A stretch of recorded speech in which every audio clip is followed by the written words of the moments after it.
വിശുദ്ധ യോഹന്നാന്റെ സുവിശേഷം 5-ാം അധ്യായത്തിന്റെ 4-ാം വാക്യത്തിൽ അനേകർ സൗഖ്യം പ്രാപിക്കാൻ വന്ന് കിടക്കുന്ന ഒരു കുളം നമുക്ക് കാണാം. എന്താണ് ആ കുളത്തിന്റെ പ്രത്യേകത? അതത് സമയത്ത് ദൂതൻ കുളം കലക്കും. ആദ്യം ഇറങ്ങുന്നവൻ സൗഖ്യം പ്രാപിക്കും. അപ്പൊ അവിടെ ഒരു ഹീലിംഗ് ഉണ്ടാകാൻ ഒരു ടൈമിംഗ് ഉണ്ട്. അത് ആ കുളക്കരയിൽ കിടക്കുന്ന പേഷ്യന്റ് പറയുന്ന ടൈം അല്ല, അന്ധൻ പറയുന്ന സമയമല്ല, അത് രോഗി പറയുന്ന സമയത്തല്ല കുളം കലങ്ങുന്നത്. ദൈവത്തിന്റെ സമയമാകുമ്പോ കുളം കലങ്ങും. നീ അറ്റൻഷൻ ആയിരിക്കണം, നീ അലേർട്ട് ആയിരിക്കണം. അതെങ്ങനെയും ദൈവം ചെയ്യും, അതേത് രീതിയിലും ചെയ്യും.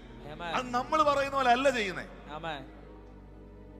ഈ 38 വർഷം രോഗിയായി കിടന്നവനോട് കർത്താവ് ചോദിച്ചു, സൗഖ്യമാകാൻ നിനക്ക് മനസ്സുണ്ടോന്ന്. ഉടനെ അവൻ പറഞ്ഞ മറുപടി എന്നാണെന്നറിയോ? നാഥ, എന്നെ ഈ കുളത്തിലേക്ക് ഇറക്കാൻ എനിക്ക് ആരുമില്ലെന്ന്. എന്ന് പറഞ്ഞാൽ അവന്റെ മൈൻഡിൽ അവൻ സെറ്റ് ചെയ്ത് വെച്ചിരിക്കുന്ന ഒരു സാധനമുണ്ട്. കുളത്തിൽ ഇറങ്ങിയാലേ സൗഖ്യം ആകത്തുള്ളൂ. സൗഖ്യം കിട്ടണമെങ്കിൽ വെള്ളത്തിൽ ഇറങ്ങണം. പക്ഷേ അവന്റെ ടൈം വന്നപ്പോൾ തമ്പുരാൻ പറഞ്ഞു, മോനെ, കുളത്തിൽ ഇറങ്ങാതെ കരയിൽ ഹീലിംഗ് നടക്കും. ഞാൻ വീണ്ടും ആവർത്തിക്കുന്നു, ഞാൻ ചിലരോട് പ്രവചിക്കുന്നു, ദൈവം നിനക്ക് വെച്ചിരിക്കുന്ന ടൈം ആകുമ്പോൾ ദൈവം ഏത് വഴിയിലൂടെ സഞ്ചരിക്കും, സാഹചര്യങ്ങളെ മാറ്റും. വിശ്വസിക്കുന്നവർ കരങ്ങൾ അടിച്ച് ഒന്ന് സ്വീകരിക്കാൻ തയ്യാറായി.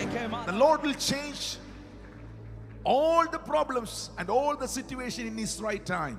Amen.